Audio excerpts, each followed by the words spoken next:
because you have the best product. It's available to fulfill that need that they might not have been aware of beforehand.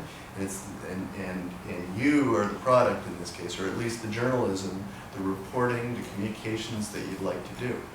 So that entrepreneurial spirit, the ability to think and act in a business-like fashion with the people who will employ you on a freelance basis, and carving out that particular niche that sets you apart and gives you something particular that you're going to add, that people are going to want to grab and take, that singles you out from everybody else, because it can snow resumes in some places. Doesn't that the Suburban?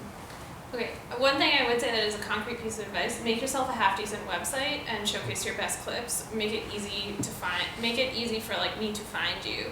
Have your contact information available. My name is Andrea Bennett. It's a very common name. There's actually the editor-in-chief of Vegas magazine, which is sort of like a fancy magazine in Las Vegas, is also called Andrea Bennett. And you would not believe the amount of emails I get for this woman, because she does not have a web presence, and she also does travel writing. So I get like weird offers to go to Spain, and I'm like, I would love to go to Spain. One thing you should know, I'm not fancy American Andrea Bennett. I'm a Canadian freelancer. If you still want to send me to Spain, okay.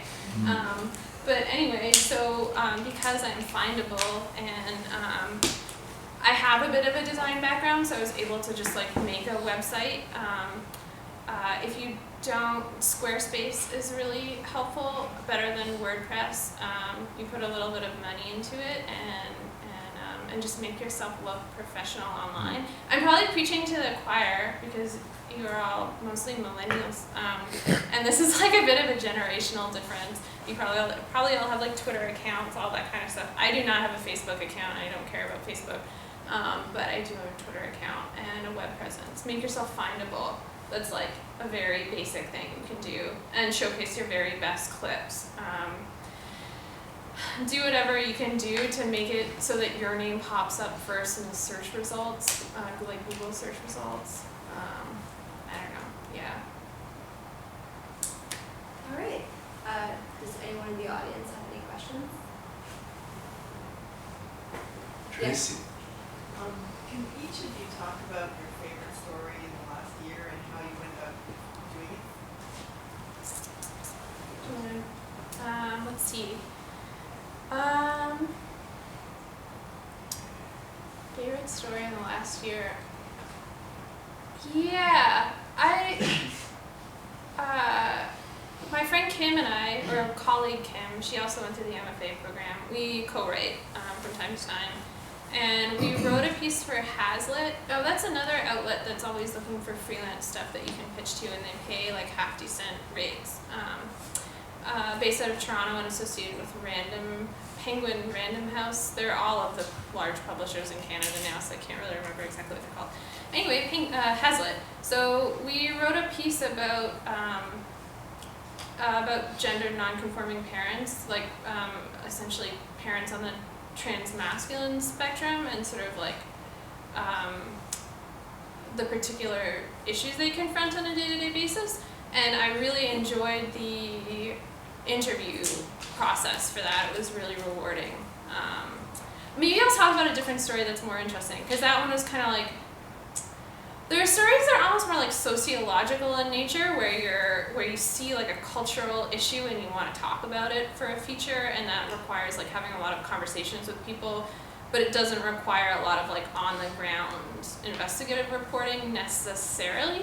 Another piece that I wrote recently for the Walrus was about an environmentalist in Northeast BC who had been fired from her job. The funding came from the municipality because she'd spoken up about oil and gas on a number of occasions, and that rubbed some people the wrong way, and the mayor made some phone calls, and that story came about because I kept feeling like, and now this has changed a little bit too, because the oil and gas boom the bubble has deflated a little bit, but I felt like there wasn't enough reporting being done about like what was happening on the ground in Northeast BC and in Alberta. And the Walrus had published a cover story about Fort Mac that I found, like, on one hand it was interesting, on the other hand, like, I felt like there was probably a lot more going on, like, under the surface. There's still a lot of, like, stuff to write about. So I just started interviewing people, and I happened across this woman, and she told me her story. And I was just like, okay, this is interesting. Like, I want to write about the experiences of women in this town where, like, there are less women, and then this woman tells me her story about being fired. So I flew up to Fort St. John and Fort Nelson and reported that story. And it was, like, really interesting and a totally different experience to go to somewhere rural. That's another thing, like, journalists are concentrated in Toronto, and then also, like, to a lesser extent in other cities across Canada. And there are giant swaths of rural Canada where there are, like, a lot of interesting stories, and no one is reporting them because there's just, like, a gap. People don't have the contacts. It's not that there aren't necessarily, like, there might be, like, daily news journalists there, but they don't have the contacts in the larger cities. So if you do have some contacts in some larger cities, and if you can get into those, like, rural areas to report on some of those stories, it's, like, a great opportunity. And they can be really interesting too, because small towns, the way you find people to talk to is, like, totally different than in cities. You can just kind of, like, walk around and, like, go chat with the person who, like, runs the newspaper, and, like, you network outwards. Run into people at community centers. The vibe is totally different. I really enjoyed it. I'm sorry, that sort of answered your question. You said the past year, and it's hard, because you're always looking forward to what I'm going to do next. I forget the stuff that I've written. I always find it interesting to read it afterwards, because I think this is really good. I haven't read it. I just write it and I move on to the next thing. Past year,